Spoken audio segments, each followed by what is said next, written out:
It's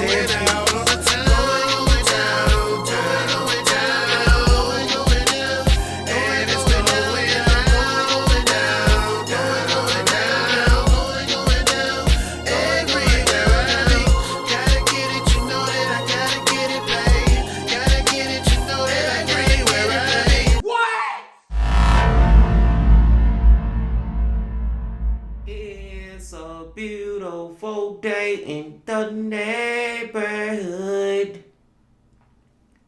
Reaction Beanie Yo 281. Day in the neighborhood. My brothers and sisters, it is that time again, y'all, to get into another one of these true crime, horror, dark, deep, and mysterious what is going on type of stories.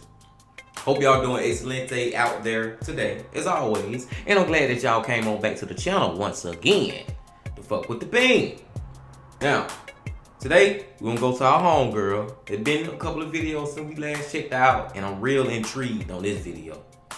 And that homegirl is Anna Solves. Back to Anna, y'all, and the title of the video, The Teens Who Were Killed in Ding Dong Ditch Prank. Now, the reason I say I'm intrigued about this is because me and my homeboy, I think I was in the 10th grade, I want to say. I know I was in high school. And me and my homeboys was doing Ding Dong Ditch. We called it Knock Knock Cherry.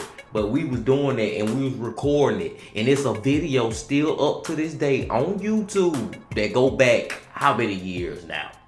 Man, dude, that video gotta go back to like 2009, 10 maybe. I'm gonna post the link in the description, so if y'all wanna go check it out, go check it out. But we did Ding Dong Ditch, Knock Knock Cherry. But when we was doing it, we never could think that we can get killed or anybody else can get killed because of it. So that's why I say I'm very intrigued to see what exactly happened in this story. But I digress. We finna see. But before we see, my brothers and sisters, y'all know what y'all got to do. Get whatever you might need. Get what you need. We back to Anna Solves once again. Y'all got what y'all need. Y'all ready to go? Then let's fucking go. I just saw him ram his car into my back, and I whipped into my window, and I blacked out. The first arriving engine company reported 6 patients, 3 critical, 3 moderate of injuries, with positive entrapment. Is this really happening? Are you joking? Is this a joke? Am I dreaming? Am I going to wake up from this bad nightmare? And then you realize, no, it really is reality. These are Jacob Ivushku, Drake Ruiz, and Daniel Hawkins. They were 16 years old when a terrible man decided to end their lives. And the reason he did this is outrageous, to say the least. Ding Dong Ditch is something that almost every person I've talked to has done that. It's a youth where you go and simply ring someone's doorbell and then take off. How low do you have to stoop to kill a bunch of kids for doing a Ding Dong Ditch prank? This is the full story of the teens who were tragically killed in a Ding Dong Ditch prank gone wrong. Okay. I'm so at a loss for words, y'all, because I'm gonna check the video out, man. We literally was doing the same thing, me and my homeboys, and the crazy ironic part is I'm pretty sure I was 16 years old when we was doing it. And that's the age they was when they got killed for it. That's why I'm just at a loss for words at. I'm not thinking that whoever killed them actually killed them because they was playing Ding Dong Ditch, because they knocked on their door and ran away. God damn, man. You ain't have to do that, bro. Wow. This is crazy before we even get into it. This already blew my mind. There will always be teenagers, and their ways of having fun evolve with every generation. But some pranks are timeless. Ding Dong Ditch has probably been around since people have had doors. It's fun, an innocent prank. You ring someone's doorbell and you run away. Of course, there are more extreme versions around too. And sure, you could get into trouble if you pester someone over and over again. No one would want that, especially at night. But usually, bar a few nasty verbal exchanges, no one gets hurt. This is why so many teens around the world still do it. Sadly, the boys in today's story weren't so lucky. Our story begins in Corona, California. Corona is a 150,000 people town in Riverside County, and no, it has nothing to do with coronavirus. Corona means crown in Spanish. Corona is 45 miles away from Los Angeles, so it's a perfect, cheaper suburb for young families and anyone who enjoys some peace and quiet. Before the 1980s, Corona was mostly an agricultural town filled with orchards and ranches. Now it's a safe family town full of public schools, shops, and parks. So for the kids in today's story, Corona was a perfect place to grow up. Or so they thought. Jacob Ivoshku, Drake Ruiz, and Daniel Hawkins had been best friends for what seemed like forever. They were born around 2003 and grew up close to each other. By 2020, all families were friends with each other, and the three boys would sometimes hang out with their brothers too. When they weren't all hanging out together, they were making silly TikTok videos. Daniel's dad, Craig Hawkins, said of the three friends, they relished in living. Life itself was celebratory. Craig was in awe at how his son and his friends could make a fun video out of practically anything, from eating junk food to walking down the street. The three teens were also part of a much larger 80-people youth group who went to the local church and participated in events that brought the whole community together. Pastor Taylor Mendoza remembers how everyone was on the floor laughing when the three boys performed a song at the Fortnite video game during a lip-sync battle. But Taylor also remembers the boys being well-behaved and quite mature for their age when they needed to be. Talking about a 16-year-old boy who's 6'3", is incredibly intelligent, incredibly athletically gifted, had a great future ahead of him. My son was a delight. When they weren't with their youth group or at school, the boys enjoyed playing video games, sports, and doing sleepovers at their families' homes. On January 19th, 2020, Daniel Hawkins asked his dad if Jacob, Drake, and their slightly older friend Sergio could come over for the night. Craig said, of course. He remembers, I just remember the joy of them beaming from ear to ear that we said yes. In the evening, the boys tossed a ball in the front yard, then they had something to eat, and around 10 p.m., 6 boys jumped into Sergio's car. Jacob and his 13-year-old brother Joshua, Daniel and his 13-year-old brother, also Joshua, Drake, and Sergio, who was driving. An hour later, the Hawkins family received a call. 3 of the 6 boys were dead. The other 3 were in critical condition. And this is another thing that this story resonates with me so hard, y'all. So follow me real quick. We did the first video, the first Knock Knock Cherry video, and it was just me and 2 of my homeboys and my nephew. It was just 4 of us in that one. The second one, we had filmed the second one, or had started filming it. The second one literally had, and I'm not exaggerating, it was at least 10 of us. It was at least 10 of us. So when I hear that it's 6 of them that got in the car to go do this prank and all that shit, that's just what kids did. That's just what we did, man. That's why I'm just thinking like, God damn, bro. Could somebody have possibly killed us over this shit? It seems plausible now. Because this motherfucker killed them for being innocent children. Like, it's just blowing my mind. That actually, it's crazy how you do stuff as a child and don't even realize the danger of what you doing. But this right here, you can't even blame them for doing that. Like, what they did don't deserve to have them deserve to get killed. Like, god damn. I can't get over it, y'all. I can't let it go. They got killed for nothing. Anyone who has lost a child will tell you it is the worst thing they have ever experienced. Losing a loved one is hard enough, but when you know that person had a whole life ahead of them, it is all the more heartbreaking. Jacob, Drake, and Daniel's families had lost their sons in a flash. They didn't have the chance to say goodbye or at least play one last video game with them. Initially, the only thing they knew was that the 6 boys had rammed their Prius into a tree. Miraculously, the driver, Sergio, had survived. First arriving engine company reported 6 patients, 3 critical, 3 moderate of injuries, with positive entrapment. And the boys who survived would be scarred for life. Imagine losing your brothers and besties like that. I don't know what I'm gonna do without them. It was just as nightmarish for the boys' parents. And there's the shock. You're like, is this really happening? Are you joking? Is this a joke? Am I dreaming? Am I going to wake up from this bad nightmare? And then you realize, no, it really is reality. It's really sad to think Jacob, Drake, and Daniel didn't even have the chance to realize they were going to die. The car crash happened so fast, they could hardly tell what was happening. Bro, that car is fucked up. That shit is destroyed. It's a miracle that 3 of them survived. God damn, this one right here is just my mind blown.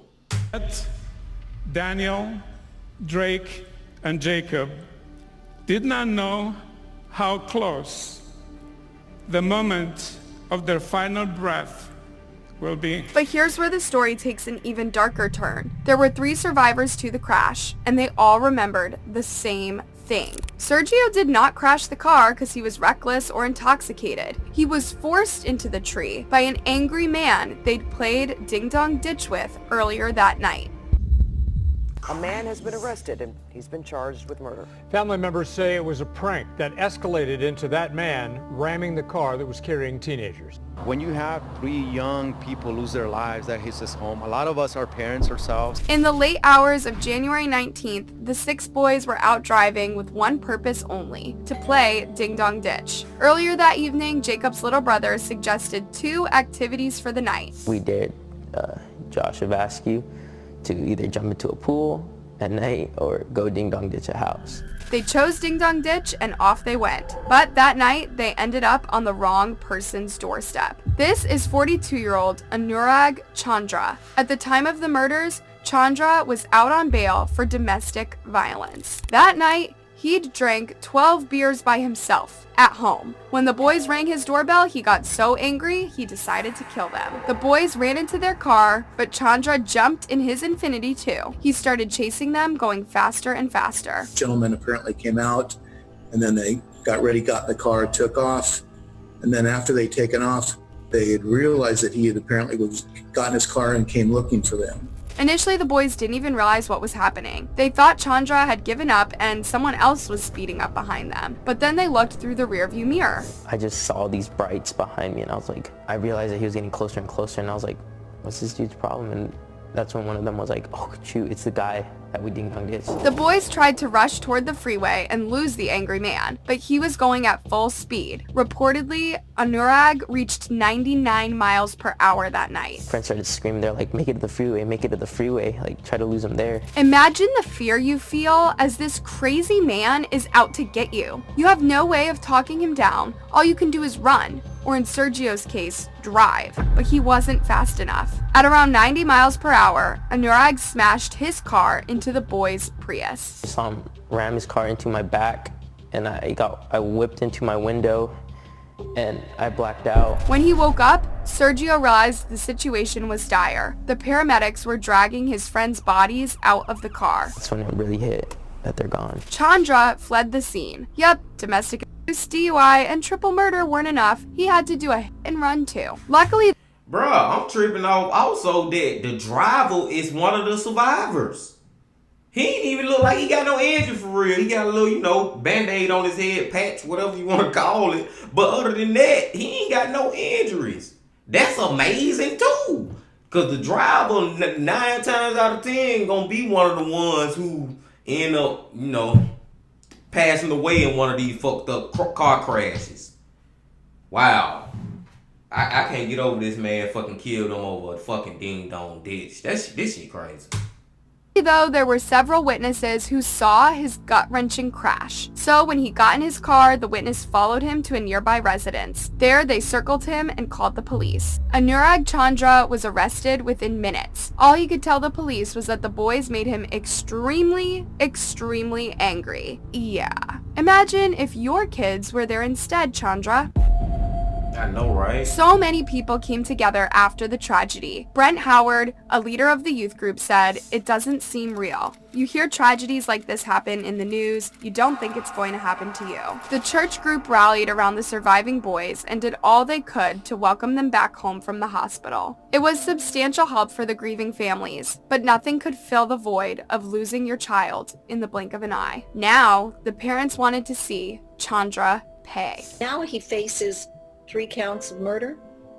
3 counts of murder, 3 counts of attempted murder, under special circumstances. Chandra was not the only one who couldn't be home anymore. Imagine the chaos and disruption you suffer when you try to get justice for a loved one.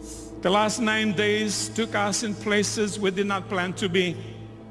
The crash site, hospital rooms, the courtroom, houses of mourning, the cemetery, funeral homes. But Craig made it a goal in itself to follow this case closely and remind Chandra just how much suffering he's caused. First of all, he said he wanted to be at the courthouse every single day throughout Chandra's trial. I want them to see my younger son, who did survive, and my daughter and my wife, and go, and then the other families. These are the families' lives who've been forever changed. This guy basically played God. It's true. Chandra needed to be reminded he was only a small, frustrated man with an alcohol problem. Not God, not someone who can decide who lives and who dies. And while Chandra was forgotten about in a jail cell, the boys' families did everything they could to remember and honor them. Friends and family have set up a Remember the Three website and a GoFundMe page for the boys to help with legal and medical expenses. Their friends from school and church paid their tributes and reminded everyone of their infectious joy of life. From now on, I will live my life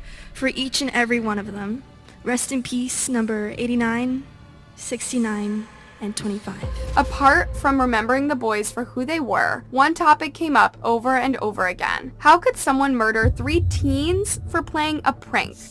It's unspeakably tragic, Vinny. I watched that. I'm almost in tears watching that. I have cousins, though their ages. They do the same thing. Ding Dong Ditch is something that almost every person I've talked to has done that. It's as a youth where you go and simply ring someone's doorbell and then take off. To complete the picture of his vile character, Chandra pleaded not guilty. After all, do you expect a man who abducts his own family and kills teenagers to ever admit he's wrong? And in the...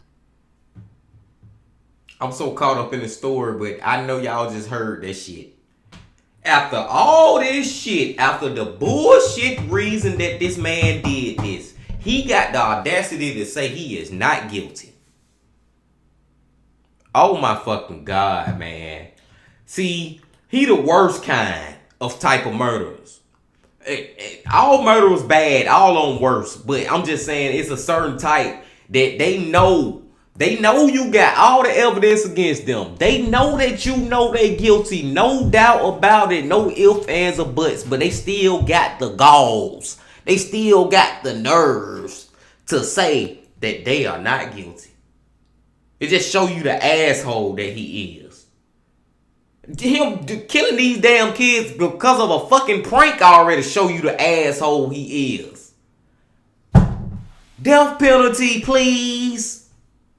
In the courtroom, it became all too clear that Anurag Chandra was guilty. Based on physical evidence and witness statements, it was concluded that he intentionally rammed the boy's Prius, causing it to collide with a tree. In April 2023, the New York Times confirmed Anurag Chandra, now 45, was found guilty of 3 counts of first-degree murder and 3 counts of attempted murder. The jury deliberated for less than 3 hours. John Hall, the district attorney's spokesperson, said, "The response and actions taken by the defendant are egregious and extremely disproportionate to a teen ringing a doorbell and running away." Exactly. If I could sum it up in a word, it would be disproportionate. Also, evil? It's a debatable term, sure, but what is evil if not someone who kills kids for a prank? During his trial, Chandra testified for himself. He said he was afraid for his family's safety that night after he saw a person with a hooded sweatshirt outside his home. He only chased them down with his car to verbally express his anger, but the prosecution reminded everyone Chandra had drank 12 beers that night. And ramming your car into another car at 90 miles per hour is not verbally expressing your anger. Jacob's dad, Alex, said he was really angry listening to Chandra's lies throughout his trial. But even more difficult to watch was his little son, Josh, take the stand and remember every horrific detail from that night. What's worse, Josh was living with the guilt that perhaps he was at fault for all those deaths, as he was the one who suggested they play Ding Dong Ditch. Guys, this just breaks my heart. Deputy District Attorney Kevin Beachman nation reveled in the victory. We're very pleased that justice was served for the victims and mourn with their families over the losses they suffer. Chandra's defense attorney, on the other hand, said the verdict was unfortunate and that there was too much passion put into this case.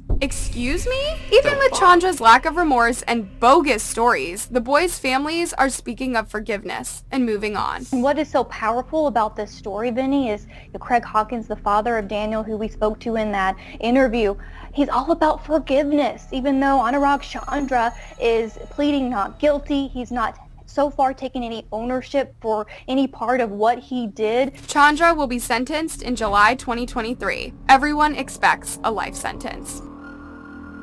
It's hard to see both points of view in a case so senseless and tragic. Shockingly enough, though, this Ding Dong Ditch murder is not an isolated case. Julie, Chad Uphoff faces 4 felony counts of terroristic threats, and while he sits in jail, his wife sits down with me to explain how he ended up there instead of at home enjoying the holiday weekend. This case happened in West Omaha, where Ding Dong Ditch was such a trending prank in 2017 that it began to seriously bother the community. They were constantly hitting our house. Uphoff's wife, Tammy, complained to the school about the pranking teenagers, and the school said there was nothing they could do about it. Ding Dong Ditch wasn't illegal, and it was perfectly lighthearted fun, albeit annoying. On Halloween 2017, a group of 4 13 and 14-year-old boys arrived on Uphoff's doorstep, rang his doorbell, and ran away. Uphoff then got into his Jeep and chased the boys. It was clear that if any of the boys would have tripped and fallen, Uphoff would have killed them with his SUV. Still, Tammy insists that the boys shouldn't have insisted with their annoying habit. It's sad to see how much a childish prank can annoy some people. Not only is it sad, but it is worrying. Everyone was a kid once, and many of us have children or young relatives. Can't these people remember what it was like to be a kid? And if they were the quiet kid who didn't play any pranks, can't they show some empathy for a young soul with a penchant for silly fun? What do you even do as a teenager in a world that feels increasingly dangerous? Do you stop having fun for fear of drunk, violent people? Do you resort to TikTok and internet-based fun? No, even that can be dangerous. Just look at all the online bullying. We can't stop living our lives just because of a few psychopaths. They don't deserve to win this game. The best revenge is living well, and let's just hope we can all steer clear of such monsters. Thanks for watching, you guys. What do you think about this case? Do you know of other pranks gone horribly wrong? Let me know in a comment, and before you leave, make sure you like, subscribe, and hit that bell button. That way... Oh man, this one right here, y'all. This one right here got me just mind blown so bad, man, because I know I keep talking about it, but I'm telling y'all, and a lot of y'all out there done did the shit, but the reason I'm so stuck on it is because we had did the shit before, but it's an actual video that I go watch probably like once a year, once every 2 years, and you know what I'm saying? I would have never in my life thought that we was possibly could get killed by one of these motherfucker house we knocking on just cause we knocking and running away. Laughing and shit. And it's people out here that'll actually kill you for that shit. I'm blown, man. My damn Bluetooth fell out my ear, my mind so blown on the shit. For real, y'all, like, damn, man, just show you how it's all type of different humans that walk this earth. And one thing Anna was saying too, that like I'm on the same wavelength with her, like, damn, y'all don't remember what it's like to be kids? I'm talking about the people who get annoyed by Ding Dong Ditch like that. I done been Ding Dong Ditch since I done been an adult. Plenty of time that had kids. I don't say plenty, but y'all know what I'm saying, man. It has happened multiple times throughout the years where kids come knock on my door, or mostly ring my doorbell, then I open the door and ain't nobody out there. You know what I'm saying? Like, this shit happens, man. I mean, goddamn, bro. I remember I used to be doing it like, damn, y'all don't remember how it is. I think he's saying y'all don't remember how it is to be a kid as far as like playing pranks and shit, but also y'all don't remember how it was to be a kid to not even have that adult mind, like your mind still innocent. Y'all don't remember how it is to have that innocent mind. You get what I'm saying? Like, this one right here just kind of hit closer to home than a lot of them, man. I ain't gonna lie, y'all. This was crazy, man. And did a great job once again.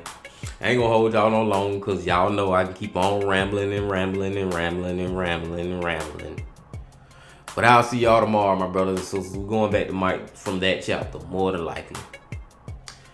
But until I see y'all tomorrow, make sure y'all hit that like button, comment, subscribe, and do all that for me. And remember this: love, peace, and happiness. Stay safe. Don't stop. Keep going. Yeah.